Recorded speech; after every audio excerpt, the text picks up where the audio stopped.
The following program is brought to you by PodcastOne Sportsnet. This episode of the Steve Austin Show is sponsored in part by DDP Yoga. Hey man, the business of professional wrestling is one rough-ass, tough-ass business full of bumps and bruises. My buddy Diamond Dallas Page knows all about the wear and tear the ring takes on your body, and his DDP Yoga fitness system was specifically designed to burn fat, reduce pain, and heal from injuries. He suffered injuries from being in the ring. He's created a system, DDP Yoga, to help you heal up from any injuries from which you have incurred in your life. Listen, Dallas is so positive that you'll absolutely love the DDPY program and using the DDPY app that he's doing something he ain't never done before. He's going to give you 7 days free to try it out. That's a week to try the program, explore the app, and own your life. And it's completely free. The DDP Yoga Now app has everything.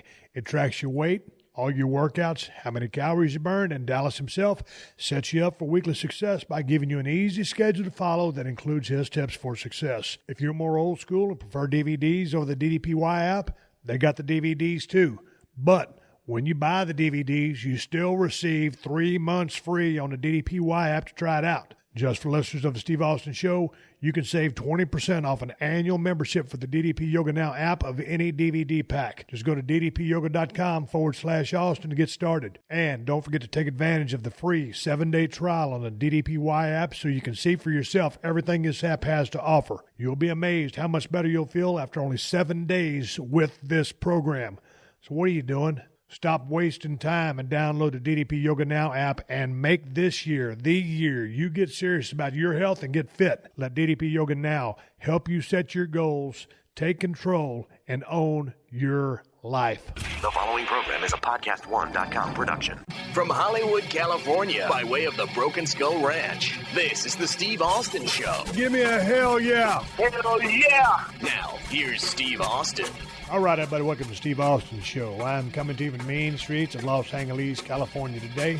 I'm over here at the main compound, 316 Gimmick Street, where it all started. As I was over there at the studio next door, that sorry-ass, little bitty-ass, 15-pound dog was barking his fool head off, so I said, you know what?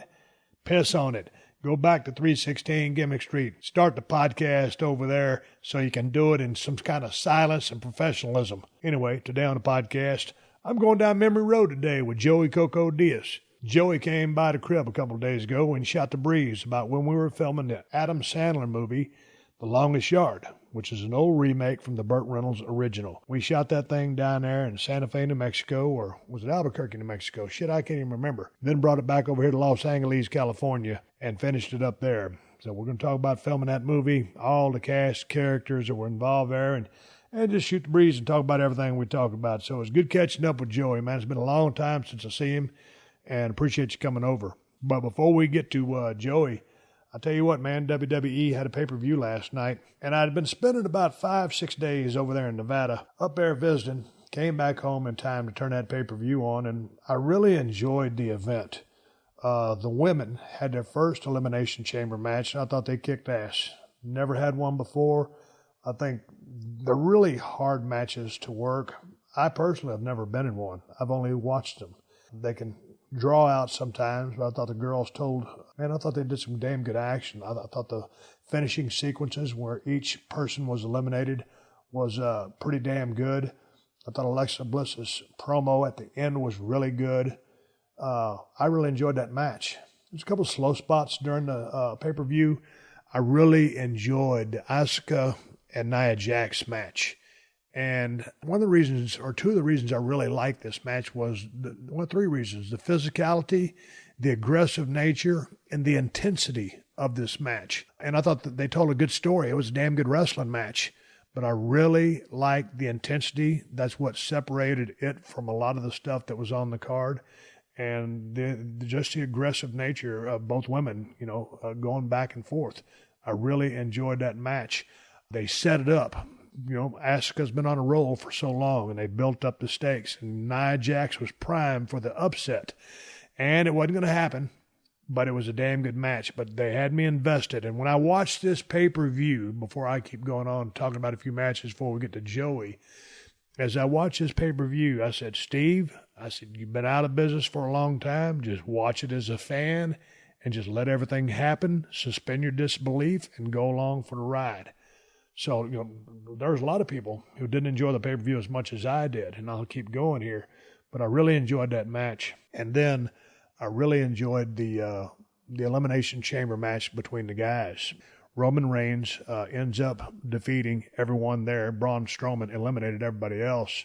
Miz was in there with some great comedy spots. Real solid performance.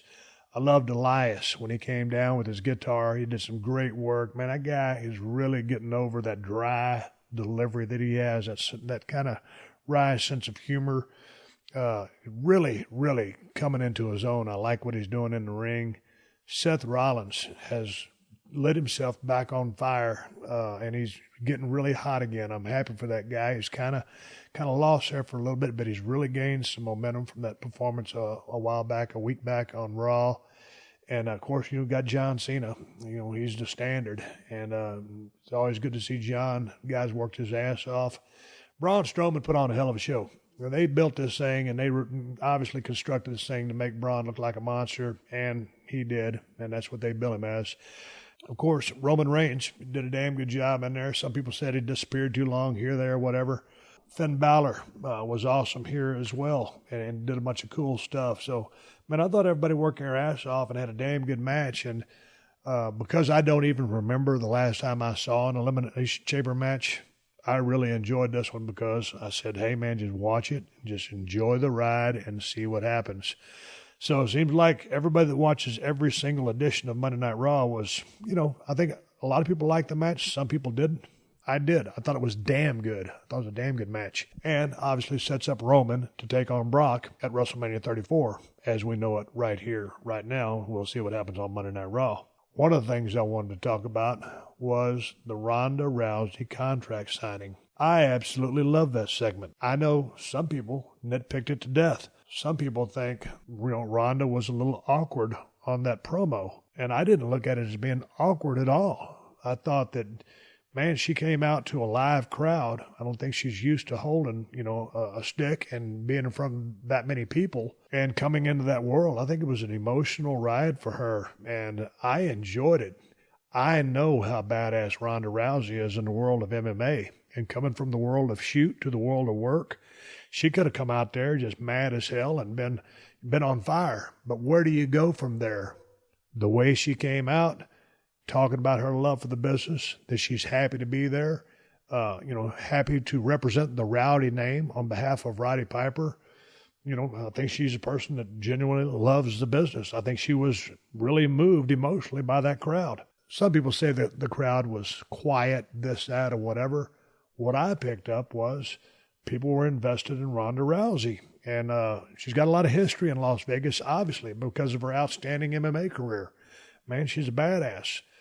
And I'll tell you what, man, Kurt Angle and Triple H and Stephanie there was some, it started off a little slow, but man, by the time this thing finished up, I love this segment. Kurt was just tremendous at dropping the dimes, dropping 411 to Ronda. And then Triple H saying that Kurt had the flu, he'd been hospitalized. To me, it was just off the charts. Stephanie McMahon cuts one of the best promos in the business for a long time, and she's silky smooth and trying to manipulate and talk Ronda down, and that face-to-face stare, all the action that went down. Ronda putting Triple H to the table, Stephanie getting madder than a hornet that her husband got treated like that, slaps the piss out of Ronda, and there's that intense stare down, and Triple H had already separated them, and it was just, to me, it was back to pro wrestling, or if you want to call it sports entertainment. If you listen to the crowd, whoever you are, whatever you thought about it, listen to the reactions from that crowd from start to finish. The oohs, the ahs, the moments where they're building, when it comes to a quiet pause, it's almost like, it was like a puppet master, and I was invested in that segment, and I really dug it. I thought Ronda did a great job. I'm looking forward to seeing them in their match. I'm pretty sure, as I say this, Monday Night Raw is about to air, that this is going to head into WrestleMania as a tag match, Kurt and Ronda versus Stephanie and Triple H. We'll see, but man, I'm looking forward to seeing this, and I wish Ronda Rousey all the best in the world. It sounds like she's going to be around for a while, And it sounds to me like she's committed to being the best in-ring performer she can. And coming from that world and coming in this world is a whole different transition. And Ken Shamrock did a phenomenal job when he came over from that world. And obviously Kurt Angle did a phenomenal job coming out of the, world of amateur wrestling, the Olympic gold medal, transitioning into being one of the best pro wrestlers in the history of the business was phenomenal. So it will be interesting to see how Ronda Rousey does with that. But I've heard she's been working her ass off in the ring. She's very committed, and I think she is a person that expects a lot of herself and wants to do her best, and I think that's what she's going to do. So I'm really looking forward to what the future has with the WWE and Ronda Rousey involved.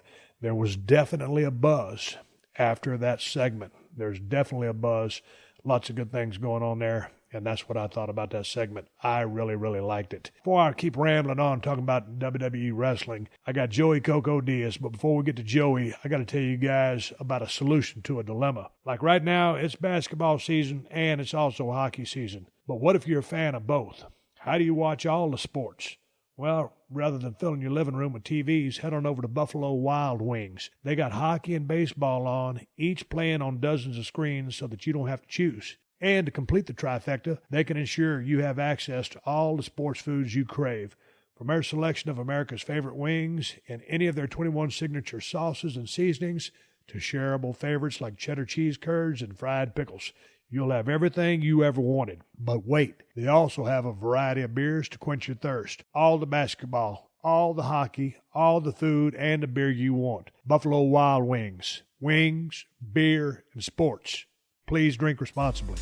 Hey, this is Michelle. And this is Matt from Thug Kitchen. You can listen to our new podcast, Forked Up, right here on PodcastOne. We've had some fun recently with our guests, including Nick Guillory from BuzzFeed and comedian Jackie Johnson. Check it out. I don't think I've ever heard of the word kale before, like 19. That's what I'm saying. I used to work at a Cajun restaurant, and we put a piece of kale and a lemon wedge on every plate. It said, lemon and kale make the sale. I was like, I'm going to eat the damn garnish, that waxy plastic that we put on the side of the crab salad. Join us for Forked Up, a Thug Kitchen podcast, every Thursday, exclusively on Apple Podcasts, or download and listen at PodcastOne.com or on the new Podcast One app.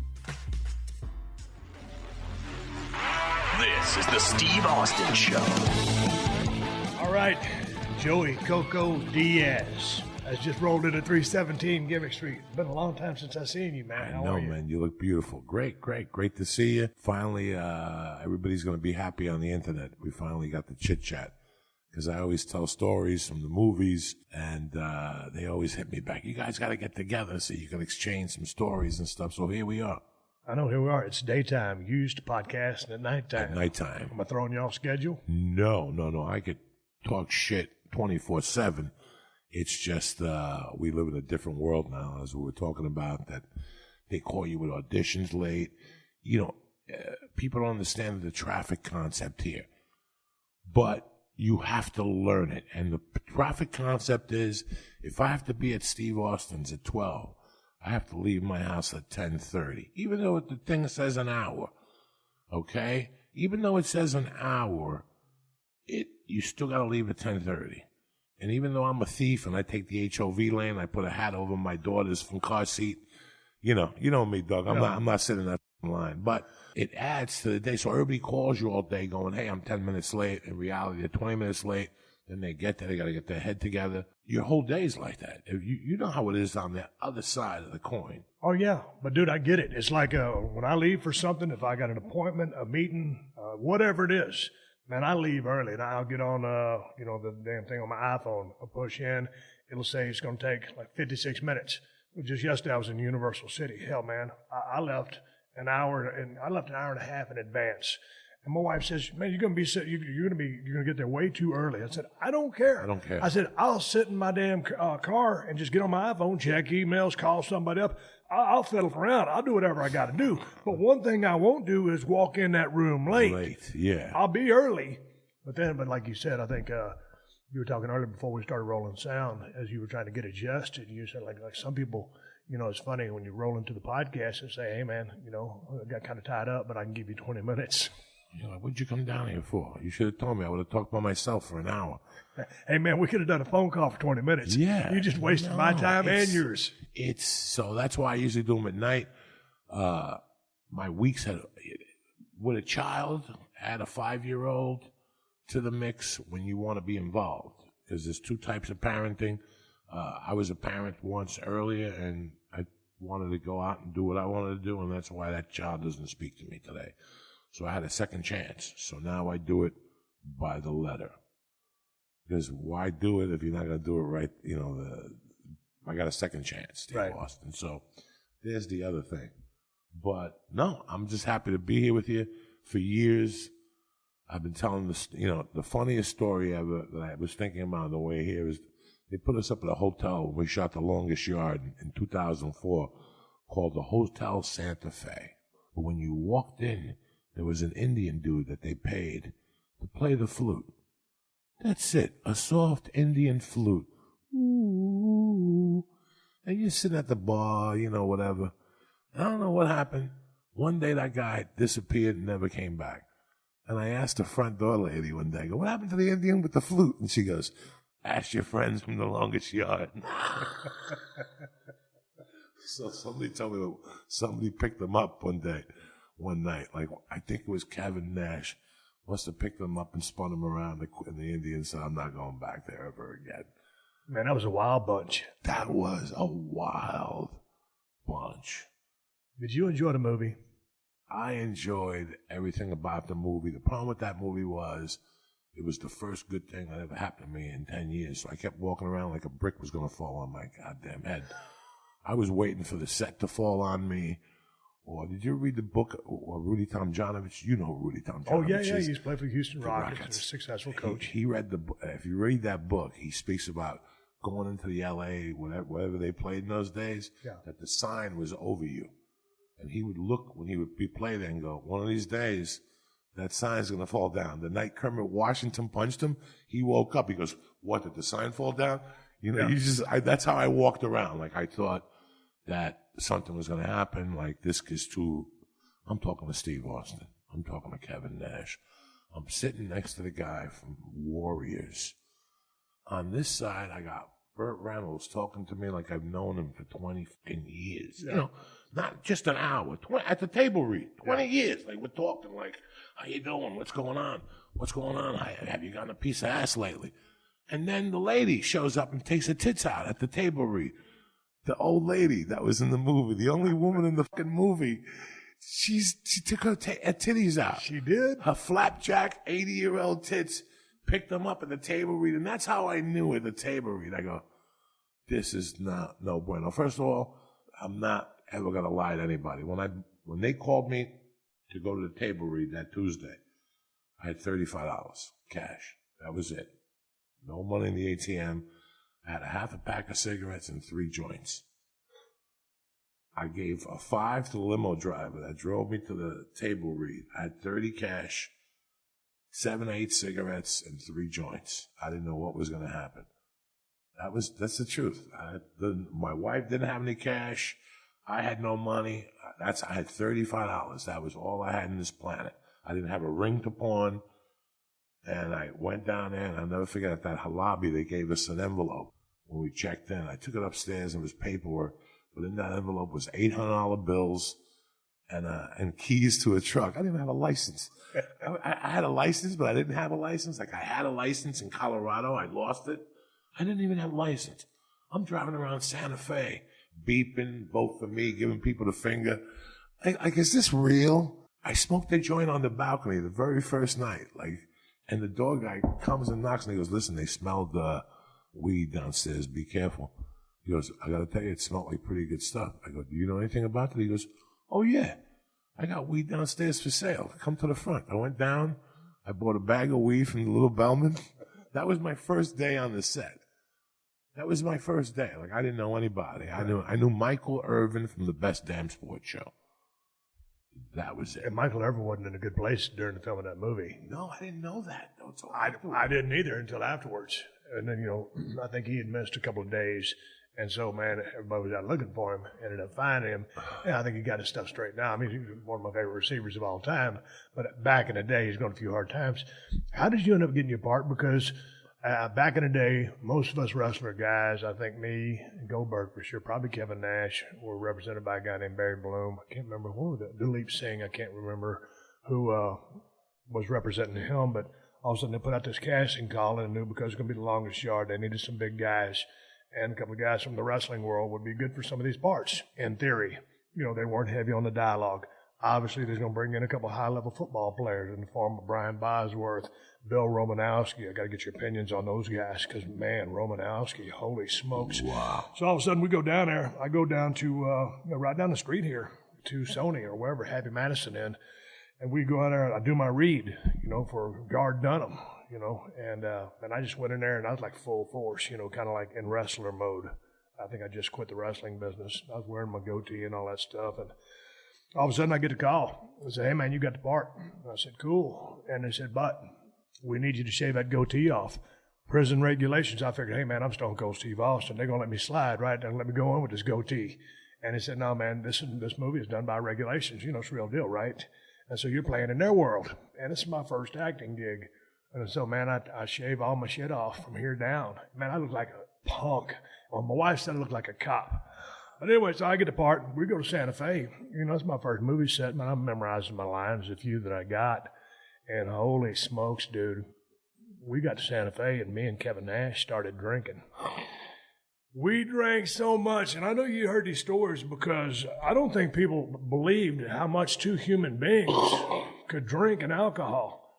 Every single night. And then finally we finished in Santa Fe. We took it back here to L.A. And that's where the party really started. Right. That's when you guys bought the Blandards. And I still remember the fucking coolers coming back there and you guys, because they had us and you guys in the same row at El Camino College.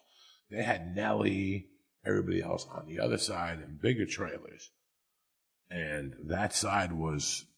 Adam wouldn't even walk back there. Like, he was like, "I don't even want to go back there." Because last time I went back there, I smelled marijuana.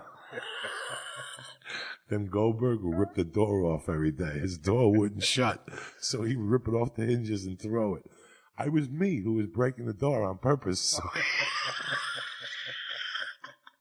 So he would rip it off the hinges. Well, what was your thoughts on Adam Sandler? Because as you guys crossed paths, you both come from the same stand-up world. Never met him, never saw him.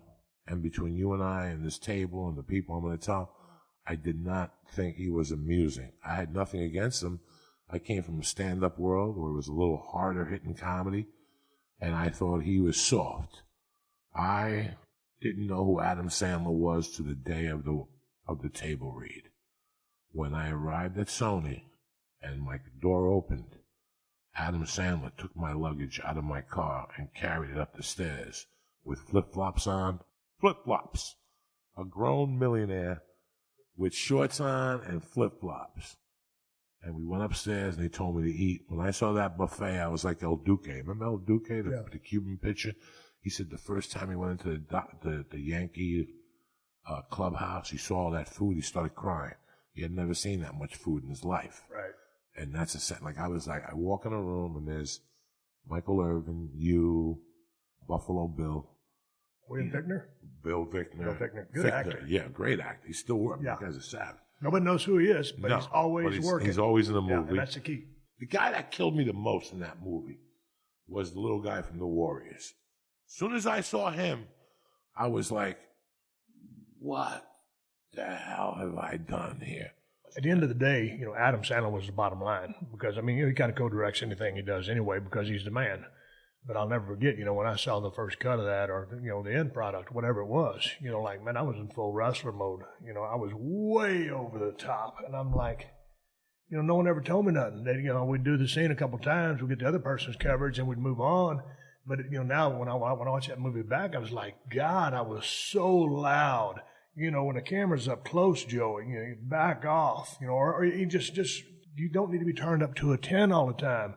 And I felt like I was yelling the whole movie, which I didn't need to yell. And I was like, man, I wish someone would have told me, hey, Steve, backing down a little bit, because I wasn't an actor. I'd never studied I'd taken an acting class. I just knew my lines. But I was like, dude, direct me, help me out. I'm the green guy here. So I was just mad about my performance because I thought I could have used some better quite frankly, direction, instruction. What did you think of the finished product when you first saw it? Well, I enjoyed it. I enjoyed it a lot. And, you know, I'm an Adam Sandler fan, and Bill Fichtner did a great job as, you know, the quarterback for our side. And so I enjoyed it. But, man, when you're trying to, and it was cool that Burt Reynolds was there, but when you're trying to you know, make redo one of the most iconic movies of all time, I mean, The Longest Yard, you know, everybody, you know, Burt Reynolds was the man back in the day. And so you try to remake a movie like that, you know, it's kind of, those are big footsteps to fill. I thought it did a great job and kind of doing a little bit more comedic spin on it because of the characters involved, with Adam being the lead guy coming from the world of comedy. Yeah, he does serious movies. When was the last time you watched the original Longest Yard? Oh, man, I haven't seen the original one in probably, you know, 10, 15 years. It's time for you to watch it again. It's so weird because I saw that movie at a particular movie theater in the Union City, New Jersey cinema. And there was only 2 movies that I saw in there that brought animals. Like, we were on our chairs. Right. One was Rocky. 2 was The Longest Yard. You know, and I can talk about Enter the Dragons, all the Bruce Lee ones. I saw Tommy the Who there. I saw a million movies in there growing up. Nothing drove us crazier on the walk home than The Longest Yard. Like, I knew people. My mom had a bar, so people who had been in prison hung out at that bar, and I went back and told them about, oh my God, for once, you guys were great, and all this stuff in my head. So when the movie came back up again, I was like, I want in. When I first saw the finished product, I cried. Really? I was upset. Especially when he put the finger in his mouth and gave the guy the loogie in his ear. Like, I wasn't there that day, or I would have been smacking people if I would have saw that shit. Like, I was just pissed. And then I watched the movie with family, and it's entertainment. And look today, it's on every weekend. I'll never forget when they cast me that part. You know, I was a running back, you know, and I thought, well, okay, you know, I'm Stone Cold Steve Austin, man. I'm a stunt double. Well, I get there, I ain't got no stunt double. So I get all padded up. I ain't running in a couple of years, and especially in a football setting. And, man, I ended up pulling a hamstring. Joey, I can't run very fast. I'm glad you brought up The Exorcist, because I pulled 2 hamstrings in my life. One was in the movie The Longest Yard, because I was running through all those drills. You run through the tires and everything like that for shoot.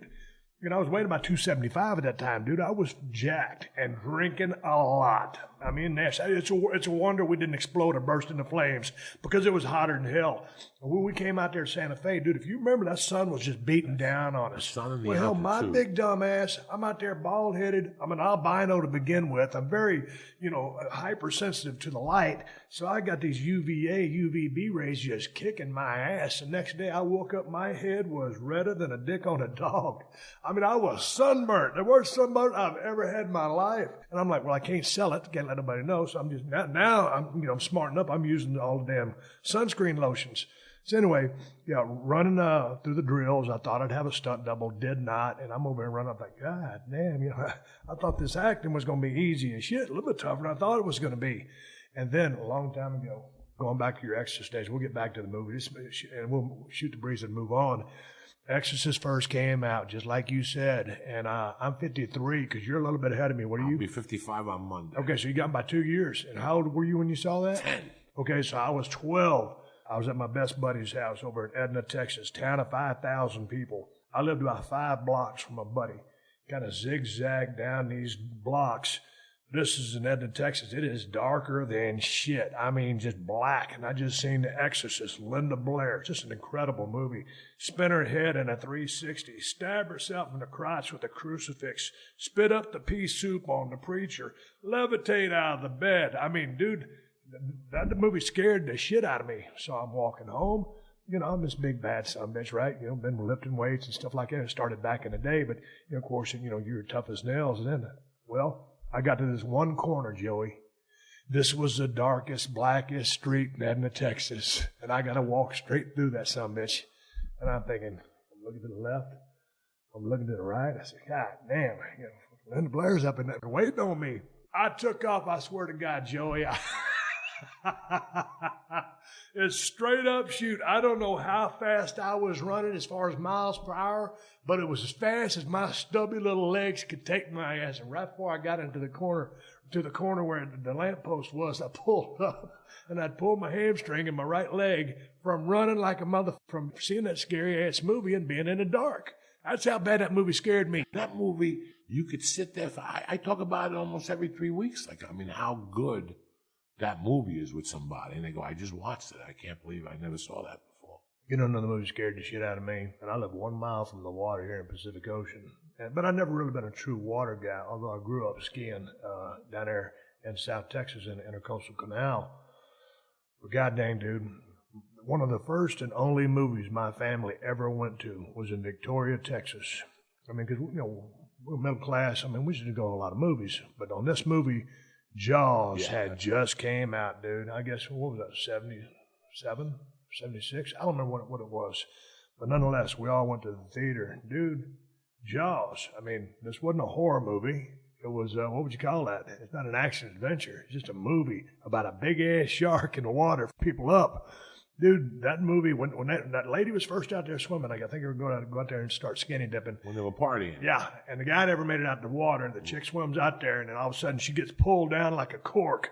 And then all of a sudden, I think a leg gets severed, starts going to the bottom or whatever, and she gets dragged around, and boom, she's gone. And it's like, holy shit.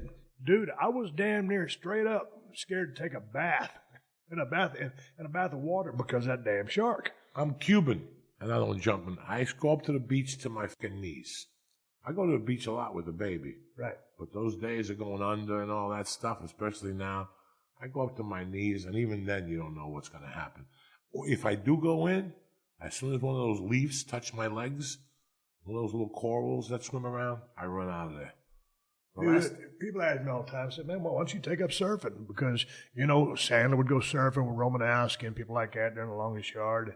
And I was like, dude, man, I said, I got a pretty good set of legs on me. It'd be a choice meat for a big-ass shark. I said, there's going to be a lot of things that happen to me in my life, but getting my leg bit off while I'm trying to surf ain't going to be one of them, so I just avoid the water. I ain't down with it. I like everything, but I'm like you. And then let me tell you the worst thing about that. That movie was either shot or it's supposed to be off the coast of Long Island, Montauk, New York. When I was a kid, a guy I knew had a house up in Amity, which is Amityville Horror, which is real close to that place. Yeah. And I remember going, like, at that time I had been to the beaches in Cuba, obviously. I don't remember them. I had been to the beach in Coney Island, and I had been down the Jersey Shore. I had never been to out there. And that was the first time that the beach wasn't even a beach yet. It was ooky. Yeah. It was cloudy. You would see crabs walking backwards and frontwards on the beach, shells everywhere. And I'm like, you could tell. And that's where they have the most entrance and exit of great whites. When they come up, I guess that's the canal. Right. I don't know. I'm not a scientist. You asked me something earlier that I wanted to tell you. The most dangerous guy in that movie was Bill Romanowski. Because you never know what's going to happen about him. But I had a saving grace. Or you were playing on the same side with him? No. No. My best friend. Were you on offensive line? Yes. Okay, he was defense. Okay. What saved me was that one of his best friends is one of my best friends. We grew up together. We're Cuban. And he played safety at Boston College with Romanowski. That's the only thing that saved me with him. That was my in with him. As soon as he saw me, he goes, Coco, and we started talking, and that made it easier. But I don't know if you remember that little Italian dude on the set. There was a guy that was a guard. That was a little Italian dude, 5'11".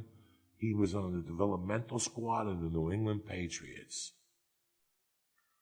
He hurt 3 people on that set. He just hit. He was the perfect size. There's something about a big guy hitting you, 6'4", about Jack Lambert. But there's also something about a safety. One of those safeties that's just a little bit stronger. He whacked the guy. The one guy was walking around with the elbow, and he hurt somebody's leg. One of those Mike Irvin type catches, he pounded him. And if you watch that movie over, that scene where Romanowski's supposed to hit me, that started off as a joke. I had my helmet on. And Romanowski was there, and the kid was there. And Coach, who was a great guy, goes, who do you want to get tackled from? And I go, I seen what this Italian dude's been doing the whole week. If it's between you two, I'd rather get hit by Romanowski. I wouldn't have said that in front of Romo. The cocaine and whatever else was in my mind the night before made me say that. He took it personally. That was the first time ever that I don't know what was going to happen there. He started hitting me. Remember, there's a scene where I catch the ball and he hits me. And then he hit me the first time, and he goes, and he looked at me, and he goes, now you rather get hit by the pussy or something? And I go, no, I'm surprised this is all you got. And the next scene, he came out again, bam, and knocked me down. But I was like, I've been hit worse. I got up and I go, that's the best you got? Jesus, how did you play in the NFL? And then if you see that last one, he made my helmet turn around. That's the one that hit my spine, and I got electric shocks. And after that, I even got up again, and I go, that's the best you got? And Peter Siegel go, that's enough. So it was a DB or Romanowski? It was Romanowski slamming me. That guy was about as intense as you could get. And, the one thing of him spitting in that dude's face, I mean, first of all, he was an outstanding player, but he could be construed as a dirty player. I got along great with him. Me too. But I'll tell you what, man, all of a sudden you get out there and Adam Sandler's a quarterback, or he's going through the, whatever, doing the snap count and handing the ball off. Man, I'm looking at Romanowski, I'm thinking, holy shit, because you can see Romo's a smart guy. He's a very smart guy. And good looking guy. He's kind of got those eyeballs that just kind of squint at you. But dude, all of a sudden, as soon as they started barking him signals, Romo's eyes got about this big, and he was a predator, and he could see every single thing on the field. And I'm just watching his eyes, because he was an outstanding football player. When that dude's scanning the field, it kind of goes like back to Predator. Remember when the Predator, he's scanning something up, he's marking distance, he's putting the crosshairs on it.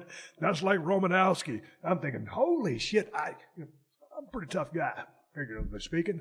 I don't want to get drilled by Romanowski, because I'm thinking he's going to go full shoot mode and just cripple my ass. Well, we was on the same side, but you know what I'm saying. He was the guy. I thought he was just going to crank on somebody. And then if you remember the second or whatever last play it might have been the last play, because Burt Reynolds comes back for the cameo, and he's going to make that winning touchdown and, pay homage or give him his respects. And the whole thing, because he's got to go through Romo. Romo, right. And I was thinking, is Romo's ego going to be so great that he can't let Burt Reynolds score on him? He's just going to drill Burt. And Burt was about 72 at this time, give or take. Because today he would be about 81, or is 81, because he's the same age as my dad. But I thought he was going to kill Burt Reynolds. And he was talking about Burt Reynolds a while ago at the table read, talking to you like he'd known you for 20 years. Dude, we got there. We'd been filming for a while. Burt comes on the set. I think he was dealing with some bike issues at the time, with the pain pills. And it's like, man, there he is. You remember how cool Dom DeLuise was? Remember when they came that day? That's right. Dude, that guy was such a sweetheart and was so nice to me. But, dude, there's Burt, man, a legend. And, all the movies that he did, from Sharky's Machine to Smokey and the Bandit, to all this stuff. I was a huge Burt Reynolds fan, so now's my chance to get a chance to meet the guy. And, you've been around for a while, Joey. When you meet some people and all of a sudden you stick out your hand, hey, I'm Joey Diaz, or I'm Steve Austin, or whatever, and they just blow you off like a piece of shit. That's what I was expecting. Dude shook my hand, and we didn't have a long-winded conversation, but we talked for about 2 or 3 minutes, and it was as gracious as he could have been. I was like, thank God, one of my childhood heroes was super cool to me. So it was great to meet the man that I looked up to for so many years doing all those movies that he did. Because, at one time, dude, he was the #1 box office attraction in the world. So he turned out being cool. Like I said, you put on the beginning of The Longest Yard. I'm not advocating anything or anything. This movie was made in 1974. It was a different America. He has a beige two-tone jacket on. He smacks a woman, chokes her, steals her car, gets in the car, and to add insult to injury, the song playing is Mr. Saturday Night by Leonard Skinner. What would the world be like today if that plane wouldn't have gone down? You don't even want to think about that. I tell people all the time, the Beatles, what would have happened if Leonard Skinner was blowing everybody out? Ted Nugent couldn't follow him. They destroyed the Stones and Nebworth. What if Leonard Skinner would have kept going? we would have been one redneck badass country right now. If you don't believe me, when we finish this podcast, if you really want to see what it's about, put on Leonard Skinner Live. I think it's 1970 something from Oakland. That little chubby motherfucker comes out singing. And listen, my wife's from Tennessee. I have all the right to say this. They eat squirrels. They're rednecks. I married it because I love rednecks. When I was a kid, I was such a Houston Oilers fan and such a Dallas Cowboy fan that lived in a closet because all my friends were Giant fans. Yeah. I loved everything about Tom Landry. I loved everything about the Cowboys. I loved everything about Moses Malone. I was a New Yorker that should have been a Texan. You know, I loved the University of Texas. I loved Texas A&M when I was a kid. You know, I was all Texas. I would watch the Houston Oilers games on Monday nights, and they would be banging the little white things and shit. And I would go, look at those crazy fucking people. Someday I'm going to be in fucking Texas, you know, like. So when I say redneck, I mean it from the bottom of my heart. All right, let's take a quick pause to the calls and get big ups to TrueCar. Hey, man, here's some useful car tips you might not be aware of. A coffee filter and a little bit of olive oil can clean your interior. Removing excess weight from your car will improve gas mileage. Placing your key fob to your chin will increase its range. Strange, but it's true. Ready for one more tip you might not know about? TrueCar also helps people get used cars. That's right.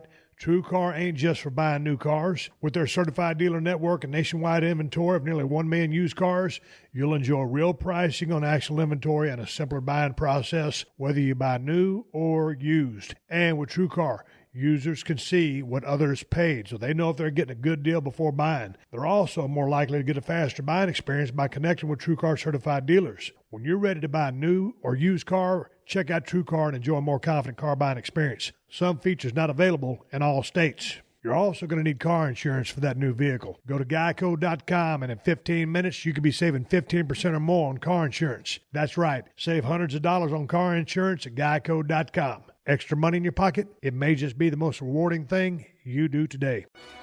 Get ready for Legends of Sport with Andrew D. Bernstein. The Naismith Basketball Hall of Fame photographer has hit the podcasting scene. Each Tuesday starting February 27th, Andy and co-host Jonas Wadler will chat with some of the world's most prestigious athletes of all time. Enjoy stories from life behind the scenes with the most decorated sports photographer in the business. Make sure to subscribe to Legends of Sport with Andrew D. Bernstein, beginning Tuesday, February 27th, exclusively on Apple Podcasts, PodcastOne.com, and the brand new PodcastOne app.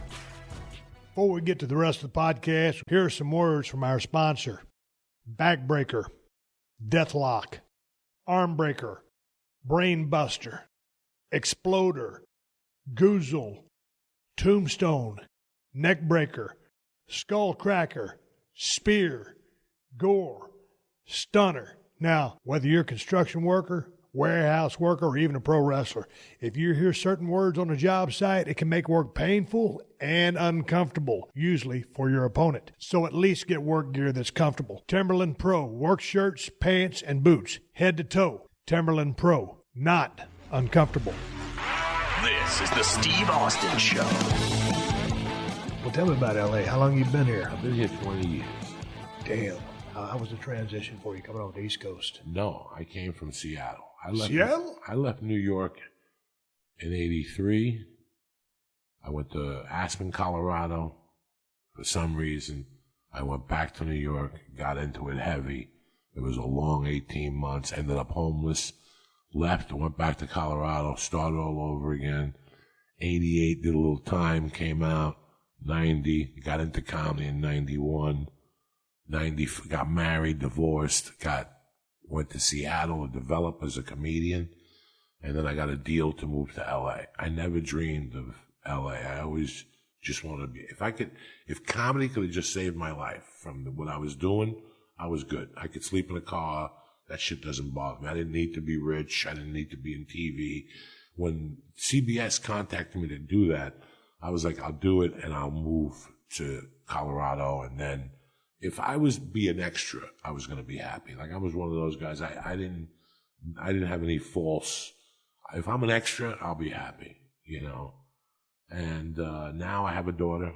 You know, now I don't live that crazy lifestyle anymore. I got no regrets. I miss it. I miss that lobby at the Hotel Santa Fe. And there's a lot of places I want to move to. My wife has family. I have no family. So where am I going to go to Jersey and New York for? I want to move somewhere with that daughter, you know. So I have family in Paducah. I have family in Bradford, Tennessee, and I have family in Nashville. And then my family. Her family's my. In fact, I speak more to her niece than she does. My wife always goes, you and her are like a team. I want to be close to them. I want to be back in as ironic and as many fucks and shit as I said, I want to be back around good, God-fearing Christians. That's a big word in my world. God-fearing Christians that believe in what we believe in. You know what else I learned that night when I watched The Exorcist? Oh, mushrooms? Yeah, The Exorcist lives in two places. He lives in Africa, part-time. Yeah. And then when it snows there, he comes to L.A. the other half of the year. That's why you got the floods and the fires and the Lee Harvey Weinsteins and all these shit people, you know. And no matter whether you live in the Valley, Woodland Hills, you still have contact with these people in some way or another. And you're going to see they're not the people you had in Victoria, Texas. They're acquaintances, but they're not your people, you know. When I go to Tempe, Arizona, or Minneapolis, and I'm not saying anything bad, people always say to me, do you want to get high? Do you want to smoke pot? You know, and that's great. I love it. I love that they have the hospitality. But guess what happens when I go to Lexington, Kentucky, when I go to Nashville? Guess what happens when I go to Austin? Not even Austin, like Houston. People invite me to their homes for a meal.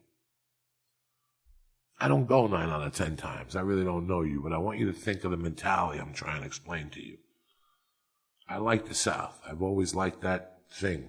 I don't know what that thing. I'm Cuban. I'm a Cuban redneck. You see the cars in Cuba? We use more duct tapes than rednecks. We showed the rednecks how to do duct tape work, okay?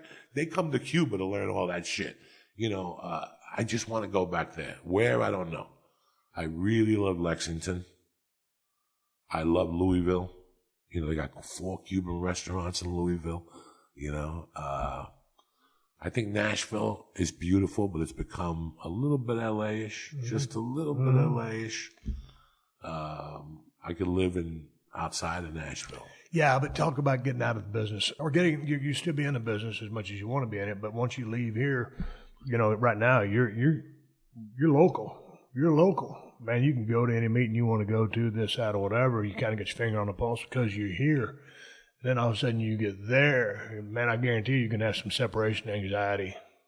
Because everybody talks about the dude across the street that runs that liquor store. He always talks, he's been here, he lives on a boat in the marina. He goes, Steve, I can ask him about any kind of whiskey, liquor, vodka, wine, beer, whatever. He can tell me about it all. He knows his shit. And he's always telling me, Russian guy, he says, man, me and my friends been talking about getting out of L.A. for 30 years. You know, or all these years later, we're still here talking about getting out. So it's one thing to talk about. It's a whole other thing to do it. You know, because I got my exit strategy too. But can you deal with the separation anxiety? We'll lift your head up. I think Chappelle does great. I see Chappelle a lot. He lives in Ohio. I think that I do. I like my life. You know what I like about my life, man? That I learned how to finally separate it. That's big in your life. That's very big in your life.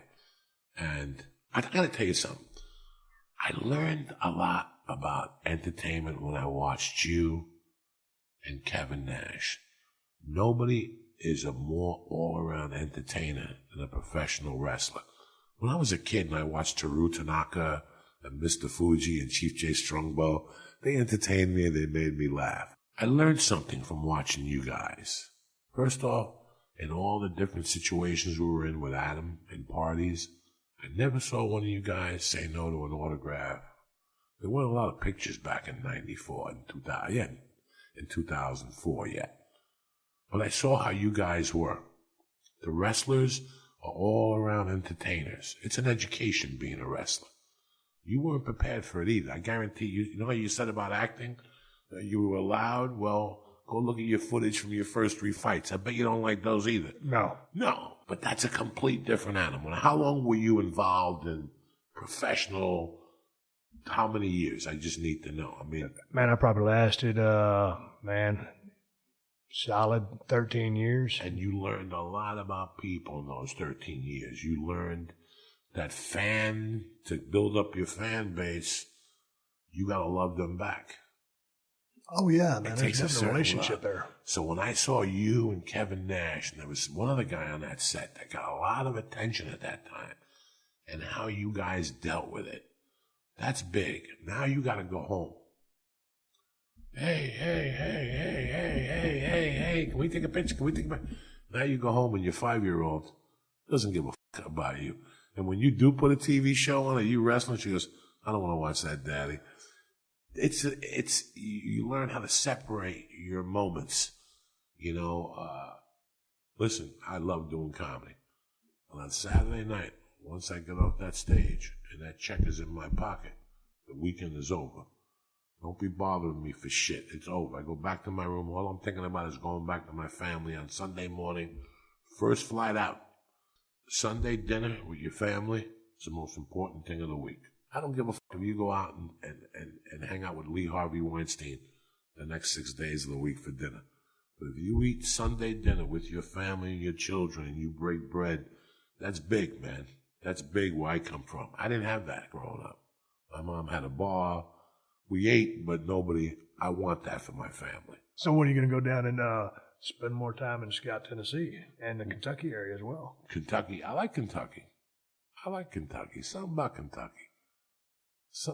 And Lexington is rocking and rolling. Hey, but let me smarten you up because I know you've been around. You traveled the world. You've done a lot of shit. But there ain't no bluegrass. Okay. It's green. It's green. But they call it the bluegrass thing. I love that. It's one of the best gimmicks in the world, but it don't make sense because I've been in every single town over there, wrestling the big towns and the little towns. I ain't never seen no bluegrass yet. I even thought about Texas. I thought about not Victoria or not Corpus. Too far south. Too far south? I mean, I dig it because of where I'm from, but would you move back there tomorrow? Would you move back to Victoria tomorrow? No, man, I'm looking at Nevada. Are you? Yeah. Inside of Vegas or? I'm looking outside of Reno. Okay. I'm looking in the high desert. What I worry about. I never thought I'd worry about things like this, Joey. Anywhere in Nevada, you got to be leery of water. And I think Reno maybe has better water rights as far as trying to buy property. But, when you look down how many states are sucking off the Colorado River? 7, 8? Vegas, man, all them damn water features, all the bullshit and all the golf courses, man. Sometimes I sit there and think, man, I never thought back when I was a kid, taking a shower, hey, man, I'm wasting a shitload of water taking this big-ass shower. These days, I think about stuff like that. I do, too. So anyway, and I have family in the Reno area. So that's the biggest thing. My wife's brother and her nieces are out there. I think Vegas is cool as shit. But I think Reno, with respect to hunting and stuff like that, their tax laws, their gun laws are a lot like Texas. So Texas, when we sold our ranch last year, whatever it was, then that's 1,500 miles there, 1,500 miles back. Where we're looking over there, it's 430 miles there and back. So, man, that's a 7-hour drive compared to, damn near 20. So it makes a lot of sense for me logistically to be able to come and do some things in L.A., but then to get out of L.A. and get over there and just, people over there leave you alone. That was a thought that I had, somewhere close, and I'm still close, but not close enough. Right. I just don't know if I want to move to Vegas. I have a dear friend I grew up with in Vegas, and he always sells me on Vegas. I like Vegas. My little brother was considering Vegas, but I'm looking at Reno. Hey, can I go back? Can I backtrack with you? Man, you said during the filming of the Longest Yard, you still coked up. Not in the daytime, at night. So what was your deal, man? I mean, because I know, man, you've been on Rogan's podcast forever. My deal was been doing your thing. What was up? That was the tail end of a 30-year addiction. That was a tail end of at that time, my addiction was very quiet. It was very personal. I kept it low. I bought it from the first 4 weeks in Santa Fe. I didn't do dick. Adam had a party, and I went down there and I met some girl, and she got me a package. And I only did 2 packages in Santa Fe, but once I came up here, I was doing it 6 nights a week. Now, when you're talking about a package, you're talking about a gram, you're talking about an 8-ball? Whatever. Okay. If I had enough for a gram or 2, whatever. And I would snort till 3, and then get in the car at 4:30, drive down there. We had to be there at 5:45. for the tattoos and the wardrobe. Yep. And I would pray to God that I could sleep 2 or 3 hours. I'd breathe my sleep apnea machine. But towards the end of the longest yard, I mean, I was just, I went another 2 or 3 years, but that was the tail end. That was, addiction that drug addiction was a long one. It was 30 years. But it went from partying with 6 people in a room, and I didn't want nobody around. Right. I didn't want nobody to see me, so I would go in, to the Hotel Santa Fe, and I would order the kids spaghetti and cheese, macaroni and cheese. It was the size. It was like from Michael Irvin. Do you remember Michael Irvin eating at the hotel with no shirt on? I still remember being at this Hotel Santa Fe, and we wrapped for like 3, and he came in one night with no shirt on. He's like, "You guys eating? I might as well eat with you." And we all ate the kids' macaroni and cheese. So at that time, it was the tail end of it. It was really, and it took me, that was 2004. I quit completely November 8th of 2007. So I just had my 10-year anniversary. What was the final come to Jesus meeting when you said, "Hey man, in this shit, there's no future"? I didn't want that fucking girl from the South to find me on the floor. I don't give a if I was your roommate, you find me on the floor, you're just another fat ass. You've seen deer on the floor and elk. You could deal with that shit. She didn't deserve that. She would never recover from that. She loved me that much. I did not want her to find me on the floor. And I was starting to get twitches in my spine. I would get electrical shocks, like on the top of my spine. And I just knew it wasn't gonna. And I got a movie, and they told me, "We know about your problem, and we want you to think about you taking this movie before." And I said, "If they know, everybody knows. I have to stop." And that was it. No rehab, no meetings, no hugs. Just willpower. This is men. This is what men do. Right. This is what men do. Men sit down and say, "Today it ends." And for 2 weeks, I took Xanax at 6 at night just so I wouldn't get the shakes at 8. Yeah. But after about a month, I was like, okay, I beat this. And then another month.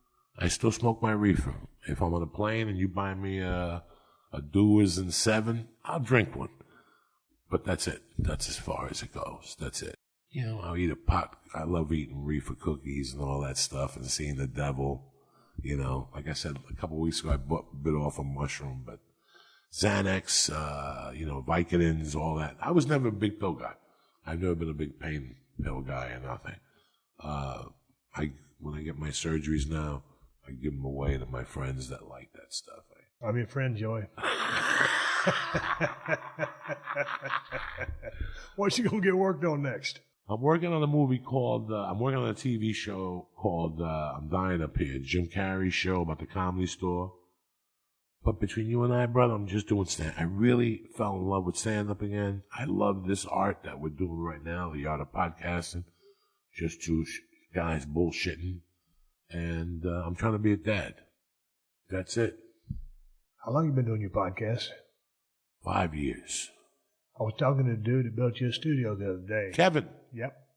How's he doing? He's doing good. I've been meaning to go check him out and do his podcast, and he said he's going to come over and help me out. And he's phenomenal. Kevin, I've been trying to get a hold of him because Maria, yeah, I hope she's better. She's good. She's good. And then I saw that he got married, and I tried calling him, but I don't know if that's his phone anymore. I felt really bad because I just never, we lost contact. Yeah. We just lost contact. In fact, I might stop by. Is he in the studio lately? Oh, man, that's a good question. I don't know, but I was talking to him probably 2-3 weeks ago. Okay. Talking about hooking up, and he's going to help me out and get this place dialed in because, man, yeah, dude, this is about the lowest technology podcast. No, but it's beautiful. It's beautiful. You ever do Jay Moore's show? Which one? You ever do Jay Moore's podcast? No. Oh, man, he's over, well, he was in Palisades. If he's still there, man, I rolled in. I didn't know, when I first got into business, I didn't know what it was going to be like. And so I get a chance to be on Jay's podcast. There's a dude out there, and he's either weed eating or he's got a blower or he's mowing. What's the day, Joey? Is it Friday? Friday. Today's Friday. Normally, all these motherfuckers right here get the yard done on Wednesday. But for today, just because Joey Coco Diaz comes over, this dude's got to do his shit on Friday. Why you got the system? I got a little 12-pound dog, barks his head off. That's why I got all the doors shut. My dogs can't even come over here. I'm trying to, this podcast ain't never going to win an NPR award for quality, sound quality, podcast host quality. You're phenomenal. Nothing. I ain't winning shit. But when Joey Coco Diaz Diaz shows up here, so notice I'm doing your last name twice. We're boxing here, Joey. And this motherfucker got to bust out some lawn equipment with the supercharger on it, completely disrespecting my guest here today. I want to ask you something. You said that when you were on the longest yard, you were drinking a lot. Oh, yeah. Really? Oh, dude, I mean, you kidding me? That was my game. There was there was you, Kevin, the coach, and the quarterback coach. And I'll never forget, because if you remember, they fed us at the hotel. And then we could go on the set, and they'd cook the good guy, Tony, whatever, right, would cook for you again. Remember Dilip used to eat 45 eggs a day or something like that? Hard-boiled eggs a day. So I would eat and then go on the set and eat again and eat again. I was 400 pounds. But I'll never forget one morning waking up, and there was a lounge for the kitchen. First off, okay, so the flute guy went missing. Somebody picked him up and asked him not to come back. And then if you remember, the bar was a 3-seat bar, 3 seats at the bar, with a little TV, and then you guys had to sit around. Well, one morning I woke up and it's like you guys had just left because there was, I have to say, no exaggeration, 60 empty beer bottles, empty, with labels ripped off. You know, when people are drinking, they take labels off. They were just all, I'm like, it had to be these fucking savages. And then I heard a rumor that somebody actually broke into the bar one night and took booze. All right, and that was crazy. I don't know who that could have been. I'm like, these motherfuckers are crazy. And then one night, about a week later, I got a knock on my door. And I like to say it was either you or Kevin Nash. And they said, hey, give us the booze in your room. And I'm like, what are you talking about? And they're like, we'll buy all the booze in your mini bar. You said you don't drink, right? I go, no, take it. And it was like $200 worth. They gave me $200. They took every little airplane bottle of booze in the mix. The liquor sales went up in Santa Fe the whole time we were there. And you guys went out every night? No, we went out. I didn't go out, man. You just stayed in the hotel?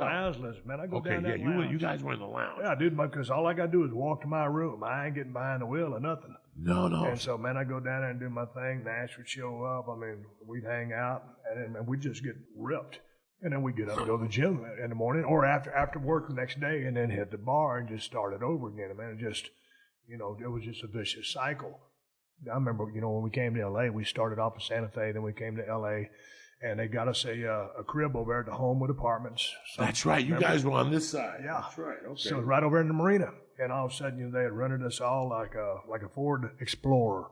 And that was our rental vehicle. And we're driving all around L.A. back and forth to the set. I was training over at the World's Gym, where I just introduced you to my wife a while ago before we started. And I met her. I didn't have my game because, when I auditioned for that part, I had this goatee. And like I said, they made me shave it off, regulation-style mustache like a prison guard would have. So I'm trying to throw my rap down on my wife in the gym, and I ain't got my... Dude, if I take this goatee off, man, I just lost my mojo. So now I gotta re-up my game here with just a stash. So I'm coming up to my wife with half a game. You know what I'm saying? My confidence was gone. Nonetheless, it worked. But we're still together 14 years later. But we'd go out to eat. Mexican food is my favorite food to eat. And so we go eat at a Mexican food restaurant or something like that. And I had so much shit. I had Red Bull cans, water bottles, beer cans. My car, I swear to God, Joey, you could fill up 2 or 3 hefty bags with all the empty cans that was in my damn truck. And when I met my wife, I was carrying my bills around in a hefty trash bag. That's the kind of caveman life I was living. And she'd get in, and my wife taught special education for 25 years. She's got 2 degrees. She's a very smart, cool, badass, independent chick. And all of a sudden, she gets in with my sorry ass and all this shit blowing around in the car. And I'm thinking, man, as smart as she is, I can't believe she's still hanging around because she wasn't even a wrestling fan. One of her special ed students brought a WWF calendar to the classroom, and they hung it up, and she flipped the page, and all of a sudden, there I am. My buddy ran the gym at the office, and they were friends. They'd been friends for 10 years. And me and Dan were training partners. And she goes up to me and she goes, Dan, is that Stone Cold Steve Austin guy? And then Dan says, well, yeah, it is. And she said to him, well, do you think he'd come read to my kids? I don't know. Go ask him. Anyway, that's how we started talking. I ended up taking a book down there and reading to her damn kids. 14 years later, we're happy as a lark. I can't believe she stuck with me. I thought she'd been smarter than that. No, we all change. You got better. You didn't get older. You got better. I don't know about that, Joey. Yeah, we get better. Hey, the question, music-wise, man, you're dropping out some heavy Southern bands. Skinnerd. I love her tone, her sound, Molly Hatchet, stuff like that. Molly Hatchet. If you're coming out of, Jersey, New York area, how were you listening to that? There was somebody else, not Molly Hatchet. Well, there was Molly Hatchet. All right. I went to see Frank Marino, Mahogany Rush, Ted Nugent, Aerosmith, and somebody else. And they were one of those, like, Southern twist bands. And then I got into Molly Hatchet a little bit. But then I heard Gimme Back My Bullets. My thing wasn't Freebird. My thing was none of those. I went and bought Gimme Back My Bullets. Right. And I was hooked. I was just hooked. My mom was Cuban, and she always played Johnny Cash at the bar. I don't know why. She died before I could ask her. But she always played Johnny Cash. In the heat of my drug game, when I was going to New York concerts, New York City concerts, I'm talking about, the Ramones, the Pretenders, Van Halen, Rod Stewart. Nobody showed up with more pussy. Nobody. Listen to me. Nobody showed up with more pussy than Kenny Rogers. I've never seen someone, you could smell vagina in the air at a Kenny Rogers concert. And I'm like, this motherfucker's on to something. All these long-haired dudes, yeah, they get these little pretty young little chicks, the dirty little white chicks. But this Kenny Rogers had every age in there. He had 80 women. He had 80-year-old women with breasts that they got redone, like in the 20s. Their tits were made out of wood, like those type of. He had women of every age. I never seen anything like that. And I loved Kenny Rogers. Like, I loved him, the Fourth Edition, the Fifth. What's the band he was with somebody before he went solo. And I got to listen to him in my mother's bar. Right. His voice. And when Kenny Rogers was coming to New York, I think I went to see him in Jersey. I never saw so many beautiful women in my life. Beautiful. Just country, beautiful women. And I was like, I got to hang out with these chicks. This is my world. So even now, what's a chick that fell in Tennessee? Oh. And cut her face open? Yeah, Carrie Underwood. There's not too many better-looking women than that around. Like, all those country singer girls are just gorgeous. The other one, the one that Tug McGraw's wife?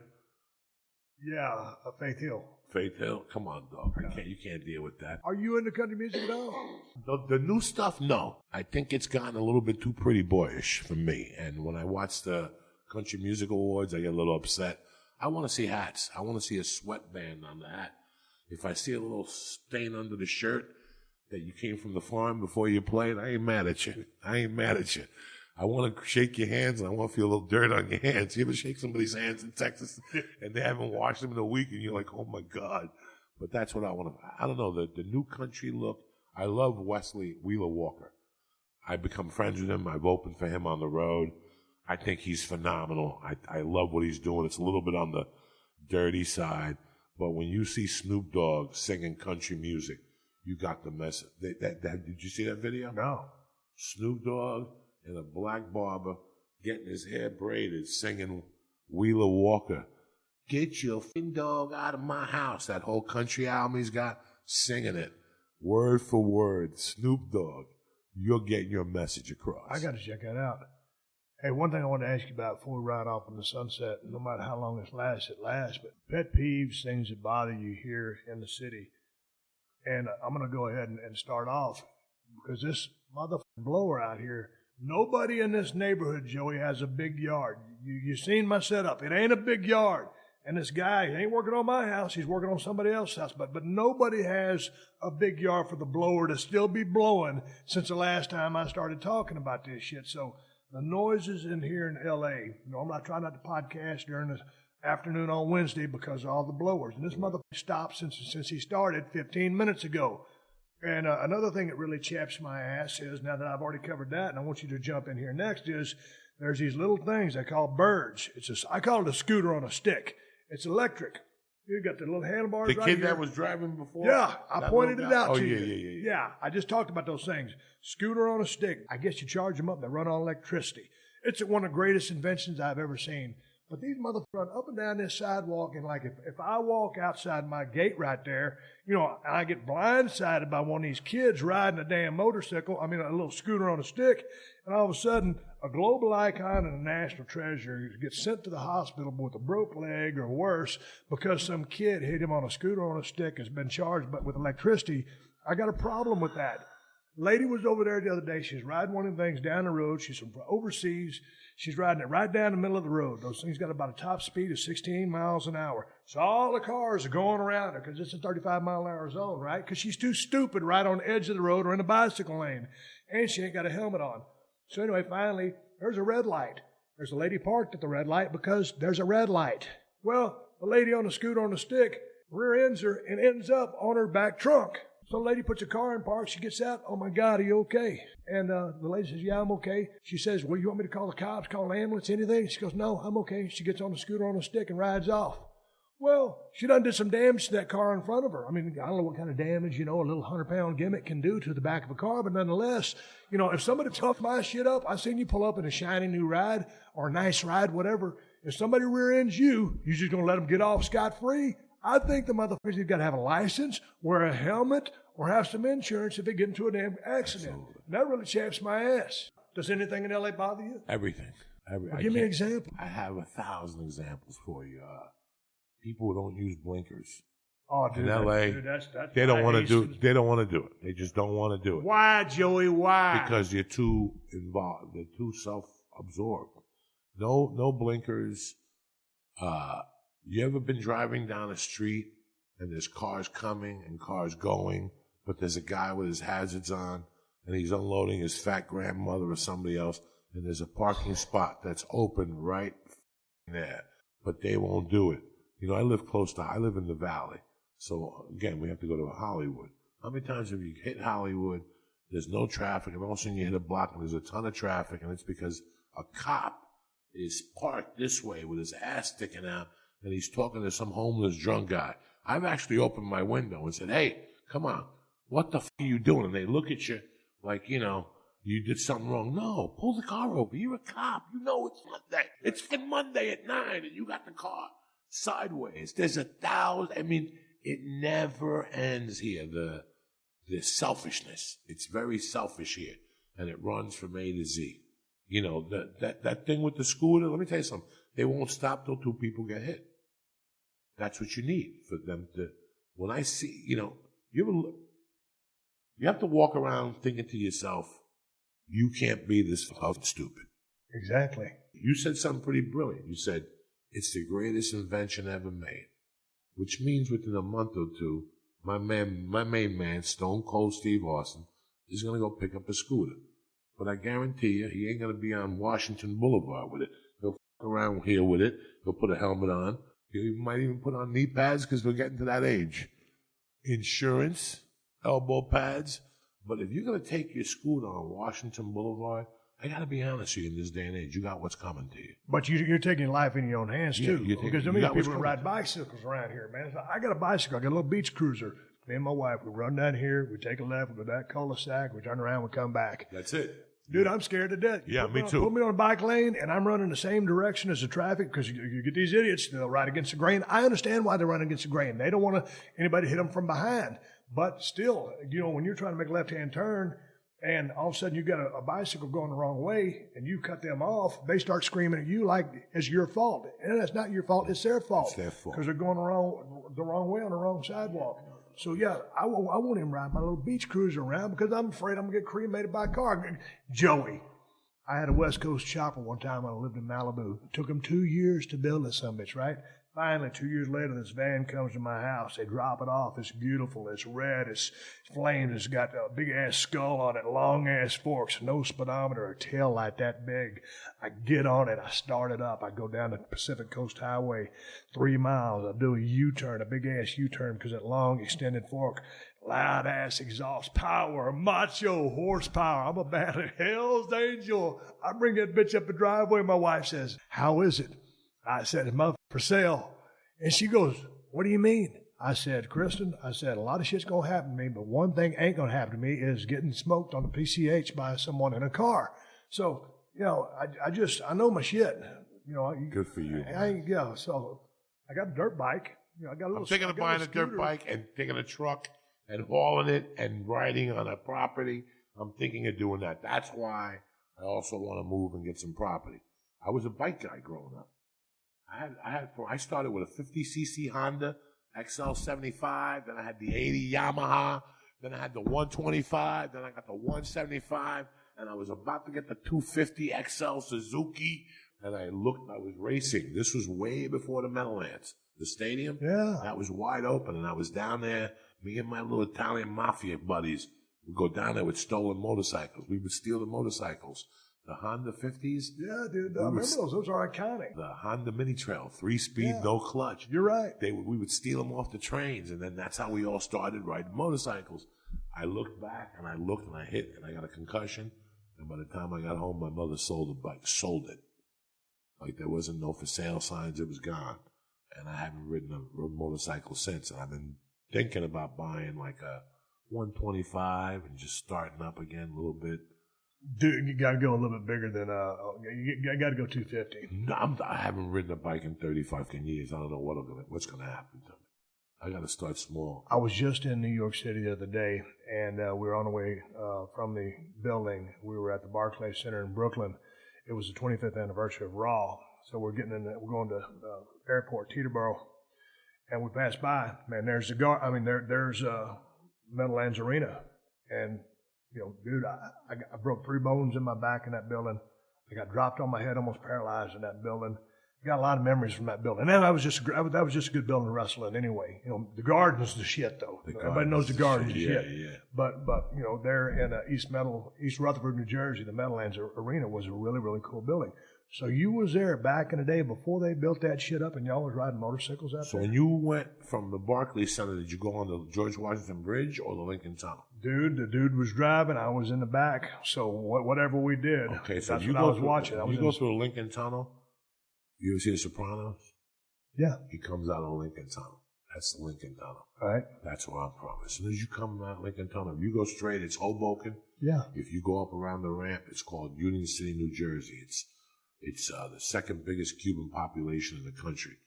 And then we moved to North Bergen. So East Rutherford was North Bergen, but then as they built the Meadowlands, they called it all this shit cost that. God dang it. Joey Coco Diaz. Diaz comes to 317 Gimmick Street. We sit there and talk a little bit about the longest yard. Somehow we got into Linda Blair stabbing herself with the damn crucifix. Head spin around, spitting pea soup on people. Jaws. A bunch of bullshit. More shenanigans about the longest yard. Leonard Skinner. Community college. Filming The Longest Yard, sunburnt head, and you was coked up at the time, but you 10 years now. Congrats. Hey, so how do people find your podcast to listen to that, and what kind of gigs do you got coming up next? Where are you going?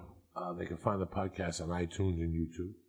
I also have Denver next week, which is sold out, and then I'm in Huntsville, Alabama, and I'm going to go check out Huntsville and see what that's about.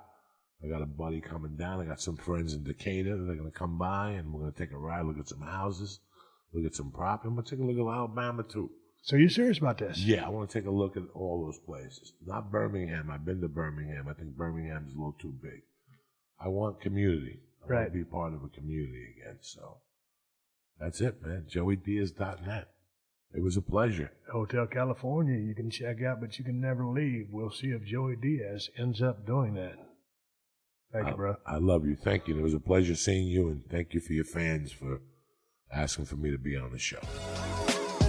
Hi, this is Eric Bigger from The Bachelorette, here to tell you about my new show, Bigger Talks, exclusively on PodcastOne. Every week, I will be here with my guests, taking a deeper look into subcultures of American life, from relationships to race to gender to sexuality. We're highlighting the strength of diversity. So please join me every Wednesday for Bigger Talks with me, Eric Bigger, right here on PodcastOne. Download and listen to new episodes exclusively at PodcastOne.com, the new PodcastOne app, or subscribe on Apple Podcasts. All right, everybody, give me to go home cue. It's time to wrap up this podcast and ride off into the sunset. But before I do that, I want to thank my guest, Joey Diaz, for coming by the crib and spend some time going down memory lane. Good talking to you, Joey. And to you people out there that listen to the show, If you have the WWE Network, or if you don't, sign up and check out Elimination Chamber and send me your thoughts on that pay-per-view if you watched it and you have an opinion. I like both Elimination Chamber matches. I thought the men's was just a little bit better, a little bit more action. They've been doing it a little bit longer. Props to the women for having a badass match and first time at it. So I enjoyed both of those matches. I really enjoyed the Asuka and Nia Jax match, and I really enjoyed the Ronda Rousey contract signing with Ronda, Stephanie, Triple H, and Kurt inside the ring. To me, some people thought that was a little clunky or a little awkward. Man, maybe there were elements of that and pieces of it at the beginning, but dude, by the time that thing was over, I dug it from the start to finish. I'm just repeating what I'm reading on the internet. I loved it. I thought it was phenomenal. So give me your thoughts on it, and we'll see what happens from here on out. Hey, ProWrestlingTees.com/Steve Austin has all my Broken Skull Ranch t-shirts. If you want one, you can find them there. And the best damn IPA on the planet is Broken Skull IPA at El Segundo Brewing Company. You can find that at Whole Foods and Total Wines if you live in Cali. If you don't live in Cali, check InsideTheCellar.com and see if they ship to your state. And if you're looking to get a badass pocket knife, which I suggest everybody have one, you can check out the Cold Steel Broken Skull knife or the Cold Steel Working Man knife at my new Amazon store. Amazon has the best price on both knives. Just go to Amazon.com/shop/Steve Austin. I got to say one more thank you to all the fine sponsors of the Steve Austin Show. That's how I'm able to do this podcast for you twice a week for free. You can find all my sponsors at PodcastOne.com. Just click on the Killer Deals button at the top of the page and then click on the Steve Austin Show banner. Speaking of Podcast One, the new Podcast One app is now available for download at the App Store or Google Play. There ain't another podcast app like this damn thing anywhere, and that's because the new Podcast One app is loaded with some cool-ass features that let you do a lot more than just listen to your favorite shows. You can access behind-the-scenes photos, articles, and connect with other fans of the shows you like. And you can watch over 1,000 360 virtual reality videos. You can actually watch some of your favorite shows in virtual reality. It's like you're sitting right in the same room with them. So get to the App Store, Google Play, and download the new Podcast One app now. Folks, if you want to follow me on social media, I am on Twitter and Instagram at Steve Austin, BSR. Folks, till next time, my name is Steve Austin, and I will catch your ass down the road. This has been a Podcast One production. Download new episodes of The Steve Austin Show every Tuesday at PodcastOne.com. That's PodcastOne.com.